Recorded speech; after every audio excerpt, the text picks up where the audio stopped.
But I think in the last year, I was just in this period of intense stress that it manifested, right? It attacked my eye.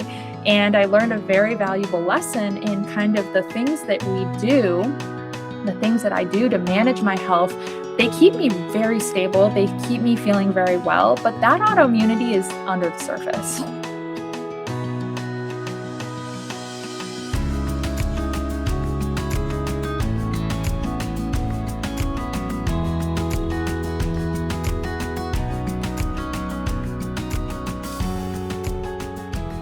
Welcome back to the podcast, everybody. I want to introduce somebody special who I have with me today. Her name is Mickey Trescott, and she has her master's in science and nutrition and functional medicine. And she is an author, and we're going to talk about this later, but she's got 4 cookbooks that she has written, and she is about to launch her 4th one. So, Mickey, thanks so much for coming on today. Yeah, thank you so much for having me. I'm excited to be here. Yeah, you're welcome. And I want to tell this quick story. You and I have come around full circle because I learned about you early on, I want to say like 7 years ago. And I learned about you because my daughter-in-law, she got her degree in dietetics, and she knew that I had healed most of my symptoms with MS. But for my birthday or Christmas, I don't remember which one, she was working at Natural Grocers, and she found this book called The Nutrient Dense Kitchen, and it was written by Mickey. And I looked through it and I read Mickey's story. It's in here. And by the way, Mickey was diagnosed with celiac disease and also Hashimoto's, but there's something else that she had some issues with too, and I'll have her talk about that. But anyway, that's how I got to know her. And then Mickey reached out to me recently and said, "Hey, I'm putting a cookbook out. Maybe I can be on your podcast." And I said, "Oh my God, this would be great because I already know who you are." So anyway, Mickey, I want to start by telling everybody your story. Right? Because even though you weren't diagnosed with MS, and before I hit the record button, you thought you might have MS, but you had at least 2 different autoimmune diseases, and autoimmune diseases overlap. I mean, we have a lot of the same symptoms, right? So I'll just have you take the reins. So what happened to you?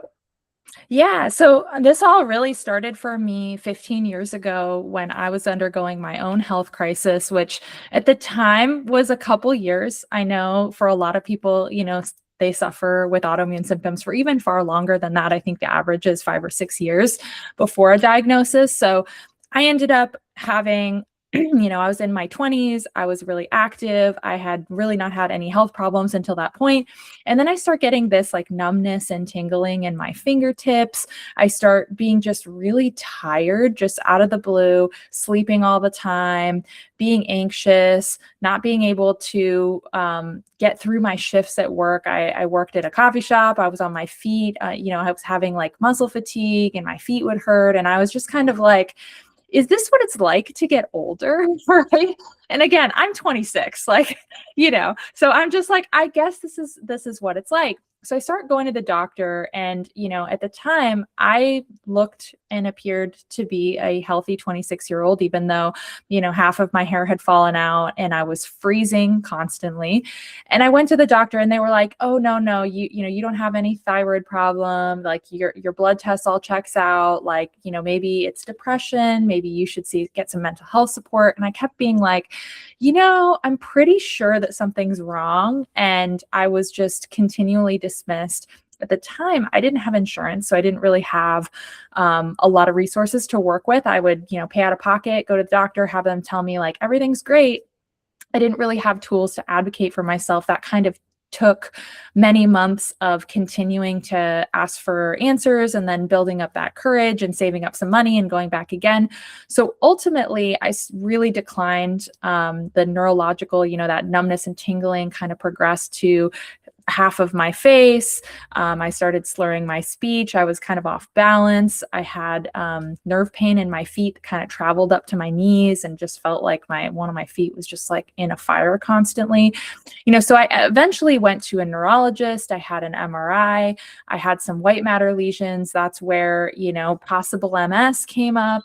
I also had some connective tissue symptoms, so that full body pain. I had pleurisy, which is inflammation of the lining of the lungs. Felt like I was getting stabbed with like tiny knives every time I took a breath. Oh, wow. So rheumatology, they were kind of like, well, maybe lupus. They have some diseases that I could have been categorized, but I didn't really have all the markers. So both specialties kind of said, you need to have these symptoms for maybe 6 more months. We need to monitor you, and then maybe we can get you a diagnosis and a treatment.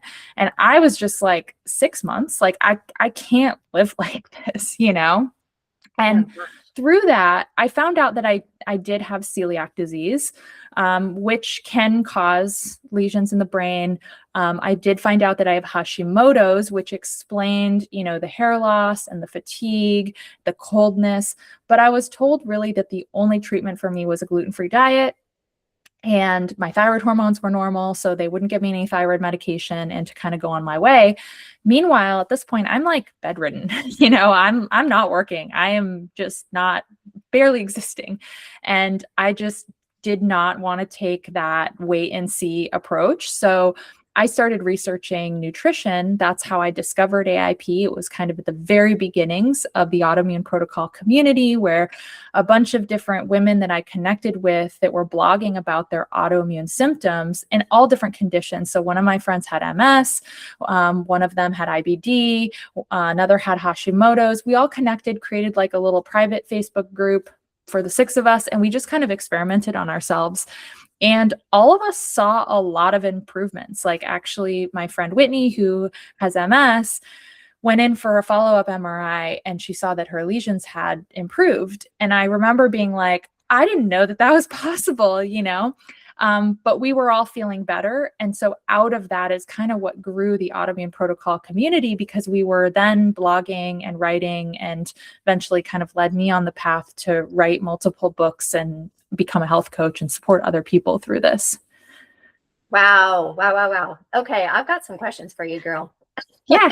Okay. So, you and I had similar symptoms. I mean, I remember my fatigue. I like how you wrote crushing fatigue, because that's how it felt for me too. Severe pain. You also wrote you had insomnia, anxiety. You said you had slurred speech at one point. And at one point I did too. And you had joint pain, dizziness. I had dizziness as well at one point. So it's very interesting how all these autoimmune conditions connect in some way. What I wanted to ask you is, how did you find this Facebook autoimmune community? Is this when you figured out, okay, food might fix what I have going on? So actually, this was in the time of blogs. I know it's hard to imagine right now. Everybody is so like on social media and in groups. But back then, really blogging was the only way that people were putting out this information of sharing a personal healing journey. So this is how I connected with other women who ultimately, like, I commented on their blogs and they commented on my blog, and we were like, hey, you're doing a similar thing. We became friends. We created this private group on Facebook for 6 of us. Like, this was not a public thing, right? Wow. And eventually, from there, I found other Facebook groups. There's actually a Hashimoto's group called Hashimoto's 411. At the time that I joined it, there were maybe 200 people in that group. I think today there's about 100,000. So back then it was kind of before, the support groups, and, even Facebook was kind of like a very small community. But I was just doing this with my friends, right? This was like our group chat. And kind of out of that, some of those people, one of them was Sarah Ballantyne, which people might be familiar with. She has a PhD in medical biophysics. These are people who ultimately became influential members of the AIP community, because we kind of had backgrounds where, like, I had a background before I got sick as a chef.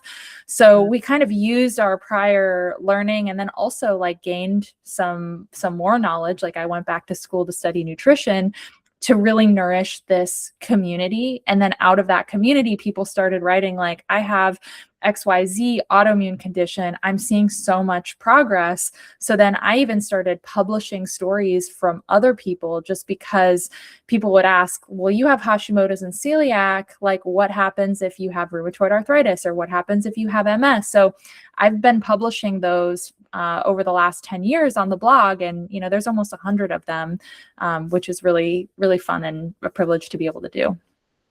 Cool.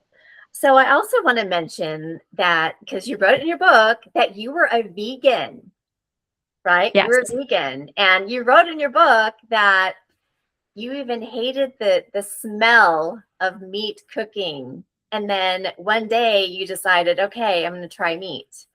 And then you said you looked in the mirror after eating meat and you saw your cheeks were a little bit more pink than usual. Yeah. And you felt different. So tell me about that. Yeah. So I had been vegan since college. So it was like almost 10 years. And I was a really good cook. I knew how to cook vegetables. I was eating home cooked foods. A lot of people, when I got sick, they were like, "Oh, aren't you like the healthy person, right? Like, you're the one eating all the vegetables. You're super healthy." And I think when I started researching the intersection of autoimmune disease and nutrition, what really came up for me were the nutrients in meat are actually there's a lot of overlap with what our body needs to recover from autoimmune disease. So I'm not saying that the only way to recover is eating meat. I do think that vegetarians can be successful, but I also think that my specific issues, so like all of that nerve damage really requires a lot of B vitamins. All of the connective tissue stuff really requires like collagen and gelatin, and all of the minerals and everything that are in meat is just like so nourishing to somebody that has celiac. Celiac, we end up with like very low iron, very low B12. So I started to see meat as medicinal for my condition. And then when I started eating it, I noticed like my body temperature on average with Hashimoto's was 93 degrees when I was super sick. When I started eating meat, my core body temperature went up. Like my cheeks got pink. Like I was so pale and green all the time.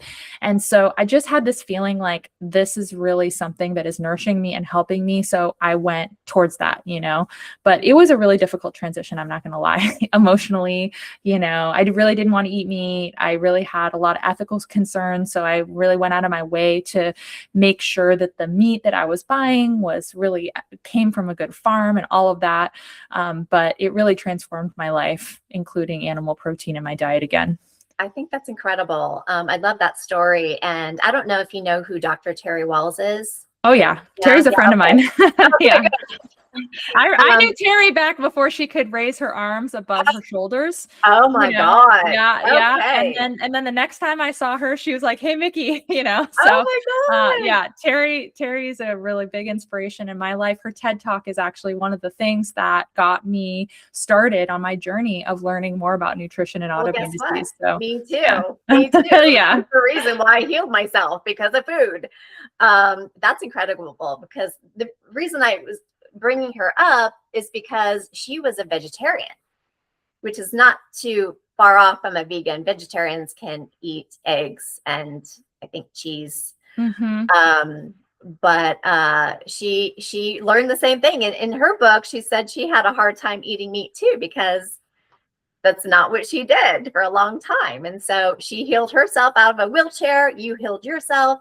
I think that's really incredible. The other thing I want to ask you is your celiac disease, because I've heard and I've read that's really hard to diagnose. Do you remember getting tested for that? And what did they do?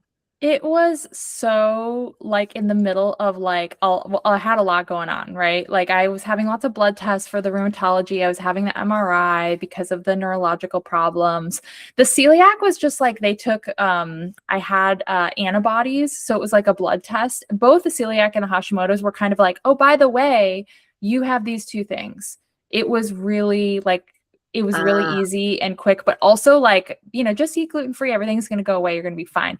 And it was mm, actually when they came back, it's tissue transglutaminase, it's the antibody. When that came back positive, I remember them being like, oh, this is the problem, stop eating gluten, everything's going to go away. So I go gluten-free and it didn't do anything. And I ah, actually had no gut symptoms at the time, which made it so, I mean, intestinal manifestations of celiac disease. So this is when people like me get neurological problems and they don't have any stomach pain, they don't have any diarrhea. That was me. This can happen in up to 30% of people that have celiac. So that's why getting diagnosed with celiac can be so challenging for some people because it's completely missed. wow. Yeah, that's interesting because I've got a friend who has celiac and she was always bloated, and she always has had stomach aches. So Mhm. then she was diagnosed, and that doesn't sound like you had any of that. Mm-mm. No, and I had digestive issues. I would definitely say my digestion did not feel good, but Okay. with celiac, I think doctors are trained, there's diarrhea, there might be Mm. bleeding, there's like urgency, there's like pain. I didn't have any of that. So yeah, celiac, I mean, and I've heard lots of different things. Some people get, there's a skin manifestation of celiac that's like a very painful rash that a lot of people get on their shoulders. It just really, everybody's body is different in the way that they manifest, right? Yeah. And then you had an issue with your eye as well. Yes. So that is very recent. All of this transpired about 15 years ago. And I kind of, I found the autoimmune protocol. I did the elimination diet. It was a couple years of very deep healing, but I got back on my feet. I went back to school to study nutrition. I started writing books about this. I was living very well, feeling super healthy. And the last year, I've been writing my new book, The New Autoimmune Protocol. Writing books are really hard. I know you know how this is. Oh, yeah. You're just kind of constantly showing up every single day. You don't really Yeah. have a boss or anyone like expecting anything of you, but you're just kind of like, I'm doing this because I love it and I want to get it done. So I was like right in that road. And I woke up one day with kind of a red spot on the inside of one of the white part of my eye. And I was kind of like, of course, it was a Sunday because health stuff always happens, when everybody's away for the weekend and you can't just like call your doctor and be like, hey, want to like float this by you, send you a Yeah, of picture or course. whatever. No, everyone's gone. So it happens on a Sunday. I'm like, okay, tomorrow I'm going to go in and have it checked out. So on Monday, I go to my optometrist and she's like, oh, this is like just a little irritation on your eye. I was doing photography, I was looking at the computer a lot. She's like, here's a week steroid, like it's going to be fine. So by the end of the week, I started having some vision changes. And then, of course, my doctor was out of town. So I saw a different doctor and they were like, oh, you just got to keep doing the drops for a few more days. Like, you're going to be fine. And I'm like, okay. So again, it's the next Sunday and I like can't see out of my eye. Like Oh my I gosh. have like, it's blurry. I'm seeing halos. So the next morning I call ophthalmology, which like optometry, this is your eyeglass doctor. Ophthalmology is actually a medical doctor who specializes in the eye. I call that clinic and they're like, do you have a driver? Get in the car. What you have can cause blindness. Like, we need to see you within an hour. So I get over there and I find out that I'm like in a full blown uveitis flare, which is actually the iris. And they're like, it's autoimmune. Have you ever heard of that? And I'm like, yeah, You're yes, laughing. yes, absolutely have heard of it. They're like, sometimes it happens to people out of the blue, but then sometimes it's like a part of an underlying autoimmune thing. So long story short, led me on the road. It actually happened in one eye, then it happened in the other eye. And then since then, it actually hasn't happened. This was over a year ago, but it led me on another diagnosis trail, which has been really weird because otherwise I feel very well. But I wanted to, go through all the motions and kind of see what I'm dealing with. I found out that I have a genetic marker called HLA-B27, which is linked to a lot of connective tissue autoimmune conditions, can also manifest as that eye symptom, can also manifest as psoriasis and some tendon issues. And so I ultimately got diagnosed with psoriatic arthritis just a few months ago.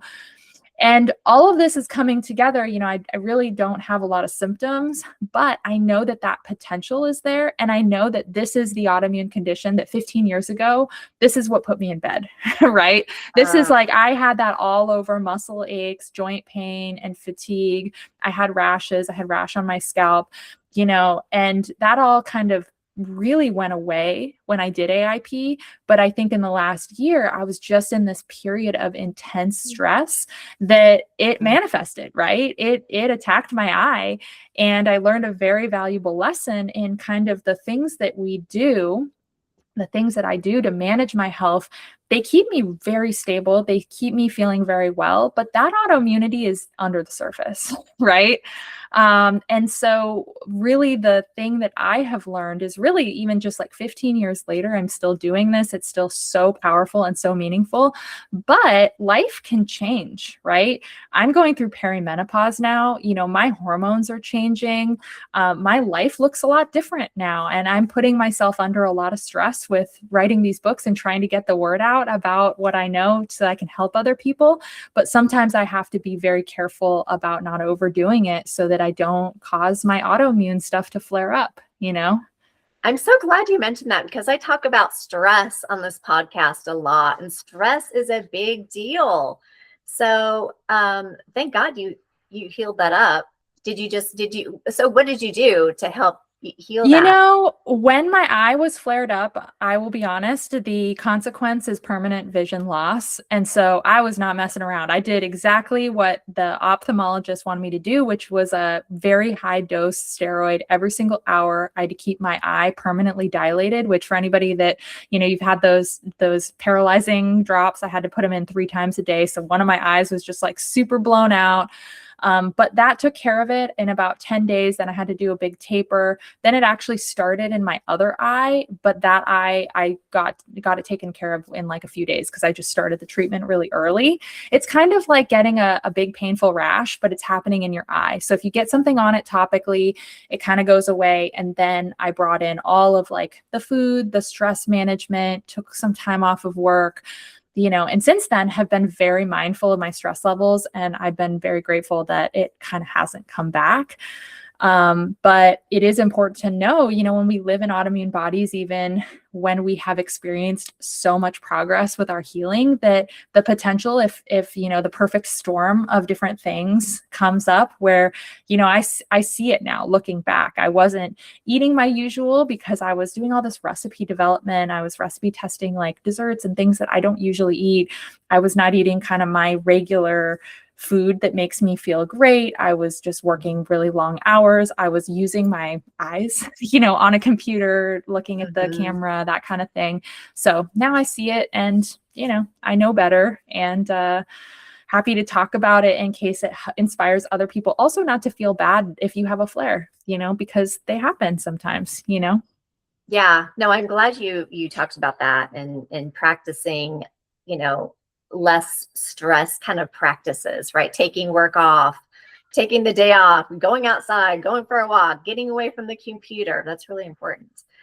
Okay, well, I want to talk about your books now. Okay, so you've got 4 cookbooks. Your 4th one is coming out. So tell me a little bit about all the books and how this new one is different from your others.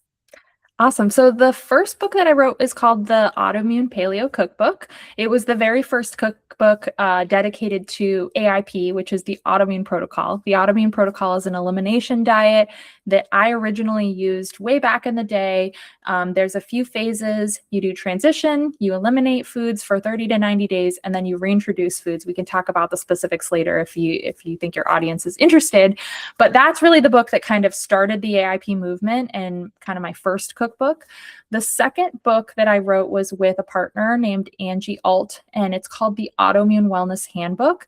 And the goal with that book was to be still an AIP book. It has a section with recipes, but the food part is just in the context of kind of what an autoimmune patient would do on their healing journey. So how to advocate for yourself, how to, work within, conventional medicine, natural medicine, integrating all of the things that you decide to use use for your maintenance, for your autoimmune disease, the food piece, why diet is important, but then also the lifestyle pieces like stress management, sleep, movement, connection with other people, connection with nature. And so we kind of brought together all this research to show that, for somebody newly diagnosed, kind of where do they start? There's some recipes, meal plans, and there's even a lifestyle plan where if you want to start like working on your sleep, you want to start managing your stress, there's a fun plan in that book also. And then the third book is The Nutrient Dense Kitchen, which is the one that your daughter-in-law got at Natural Grocers. Yes.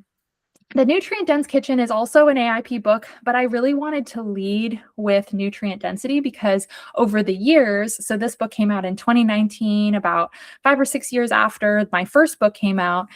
And really the piece that people miss is that the autoimmune protocol isn't just about the foods you eliminate, it's about what you add in.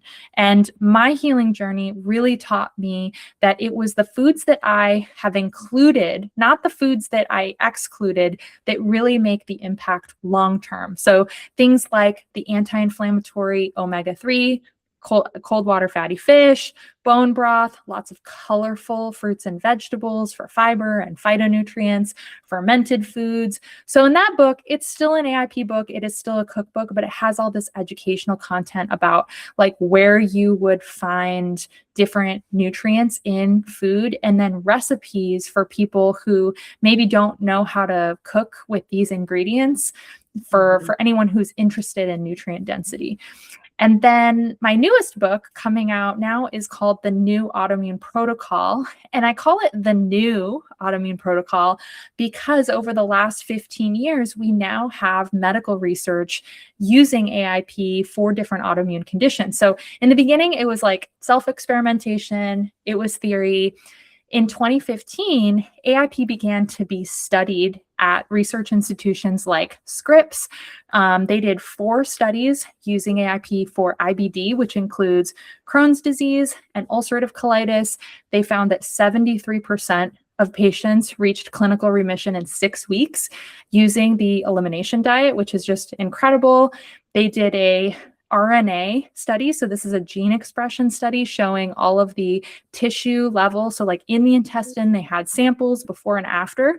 They showed that the tissue level changes for anti-inflammation and tissue repair were just before and after, just doing exactly what we would think it does, when people feel better. Mm-hmm. And then there have been 2 studies in Hashimoto's thyroiditis, which I have. So I was really excited to see this research showing that the autoimmune protocol helps symptom improvement. It lowers inflammation with CRP. There are some interesting reductions in thyroid volume. So when you have Hashimoto, sometimes your thyroid gets swollen and inflamed. And they also, the second study, that group saw a positive trend in the anthropometrics, which is weight, body composition. They saw 8-pound weight loss, 10% relative fat loss, and most of that came from fat and not protein. And this is eating a diet that is the exact same amount of calories. So people with Hashimoto's, we don't have a benchmark like clinical remission because when the hormones are balanced, this is the only treatment for Hashimoto's is to keep those hormones in the stable level. 60% of patients have symptoms that interfere with their daily life, even though their hormones are normal. So these studies were actually looking at symptom management and symptom improvement, which like unexplained weight gain is a primary symptom for a lot of people with Hashimoto's. So that was seen across the board, really good symptom management. And then lastly, research has also been done in psoriasis, has yet to be published, and then a couple studies in rheumatoid arthritis, one of which was just published a couple weeks ago, showing 77% clinical improvement, I think 30% clinical remission in that study. So all this to say, we know so much more about the autoimmune protocol from humans and researchers doing trials in using real people with autoimmune disease. So AIP needed an update, right? We learned so much. excuse me, that that now we have two frameworks for elimination. The original protocol I'm calling core AIP, and then the new protocol I'm calling modified AIP. So everybody has this option. They can do that original protocol, the one I did 15 years ago, or you can actually start with the modified version, which has some additional foods allowed that just make it easier and more accessible. And it's based on evidence that people maybe don't need to do that super restricted diet because it's too stressful and too hard for some people. And that stress management, like we've been talking about so far, is so impactful that I actually think people are getting better results with that modified. I'm so glad you said that because I mean, you and I are basically on the same diet. I mean, I follow the Walls protocol, which is basically a paleo-based diet. Mm-hmm. And, I don't think you have any grains at all in Yeah, your, and so or one do you? difference between, Okay. AIP started within the paleo community, and when I did it, I stopped at paleo when I reintroduced foods. I would Okay. say today, not everybody wants to stop at paleo, and some patients actually do fine when they introduce grains and legumes. So with modified, that is included in the protocol. So if you're somebody who's like, I want to do paleo, I want to do something very close to Walls. I've actually worked with many MS clients who they love Terry's work and her research, and they want to do AIP in the context of, the high vegetable requirements and kind of some of her very specific MS like interventions. We absolutely can do that. But what I love about the modern AIP is everybody gets to choose kind of what works for them, right? If you're vegetarian, you can't do core AIP. You can't do that original protocol.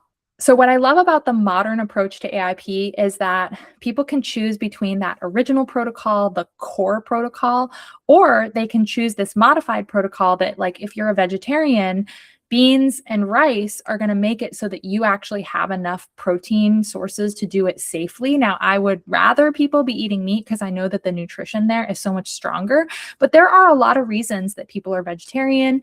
Also, some people can't afford to go completely grain-free. I mean, rice is a very affordable nutrient and can kind of stretch meals. So I love that this is flexible and adaptable. For each person can decide the things that are important to them. If you really believe that paleo is the way that you want to eat, or maybe you're already eating paleo, but you're still eating some of those food triggers that are known to be problematic for autoimmune patients, like nightshades or eggs, you might be able to just easily step to core AIP because you've already done that work to go to paleo. And then in the flip side, you might find that on the reintroduction side, when you feel really good, you might want to reintroduce rice. It might not be like an everyday thing in your diet, but then if you travel, if you go on a trip, right, it's going to make it so much easier to eat when you have that reintroduction in. So it's all about personalizing. Everybody's different. Everybody has different values.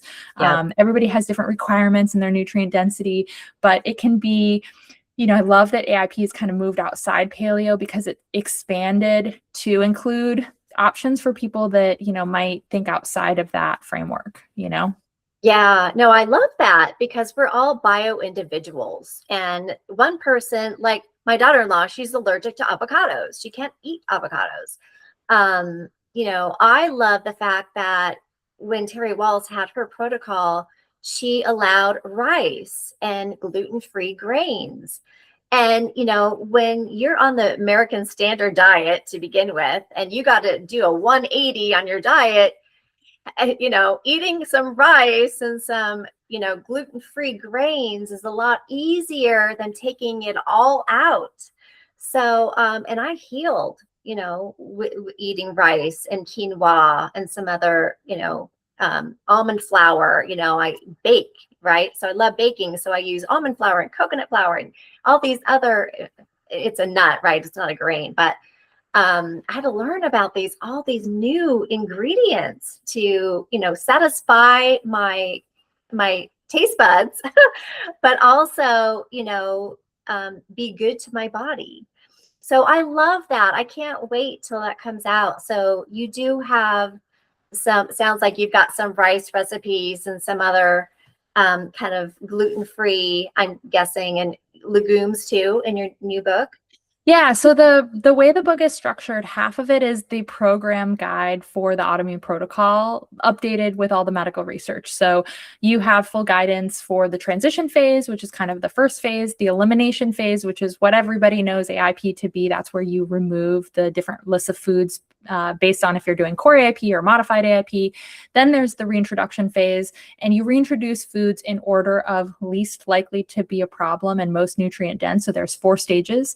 And then you move on to the foods that are most likely to cause a problem and least nutrient dense. So really, when you start reintroducing foods, you're reintroducing things first that are probably going to be okay. They're going to expand your diet so that you get some wins. And then at the end, you've got like some of those nightshades, I don't recommend most people introduce gluten, but if you decide to do that, I recommend you do that very last, so that you really don't start with that because you're going to kind of backtrack a lot, right? Yeah. So that first half of the book is really the program guide. And then the second half of the book is a cookbook, and it's divided into 2 parts. One part is core AIP recipes, and the other part is modified AIP recipes. I've also got meal plans in there. And for people who are like, well, I'm core AIP, why do I want a cookbook with all these modified recipes? Guess what? When you reintroduce foods, those modified AIP extra foods are the first reintroductions on core AIP. So, I don't recommend doing the elimination phase forever. You're going to get to reintroductions, and hopefully a lot of those recipes are then going to be recipes you can use in your rotation. If you're going to just do modified AIP, all of the recipes are compliant for modified, right? Because core is a little bit stricter. So depending on whatever way you're going to do, I am hoping that people can use the book to really learn about AIP and then implement it either using the meal plans that I provided or making your own meal plans with some of the ingredients and the recipes in the book. But yeah, I worked really hard on that. I'm sure. Okay, so Mickey, your new book, The New Autoimmune Protocol, where can people find it and when does it come out? Yeah, so it comes out on May 26th. You can buy it anywhere books are sold. It's available internationally as a Kindle version. And then the actual physical book is also available in some international locations. So I believe like Australia, Canada, UK, you should be able to get your hands on a physical copy. If not, the Kindle should be available if you're somewhere, outside that in the world. Yay. Well, thank you for coming on. This has been a great conversation. And I want to ask you one last question. So if somebody came to you, Mickey, with, suffering from an autoimmune disease, tell me, what would you say to them? Yeah, I mean, the first thing is don't panic. I remember when I first learned the word autoimmune, what it meant at 26 years old, because I had never heard it before, despite the fact that my grandfather was a rheumatologist. I didn't know what autoimmune meant. I know it's a big, scary word, but really don't be scared by it. It's just a part of you. It's a little part of how your body is behaving. It's more like an observation, right? But it is not you. It is not going to dictate your whole future. So that would be my advice, is just not to be scared by a diagnosis. The way that you feel right now is not permanent. I know, remember when I felt so sick, I was like, I'm never going to forget how this feels. And then now I'm like, I actually can't remember. So that's what I hope for everyone, is that they can find baby steps, if it's just one tiny little thing, maybe going to bed, earlier, or, making one ingredient swap in your kitchen. Those baby steps really add up, and it's really only hard until you get used to it and it becomes your routine of taking care of yourself. So, that's what I have to say. Mickey. Thank you so much. This has been thank lovely. you. Yeah, this is going to help a lot of people on my podcast. So thank you so much for coming. Thank you.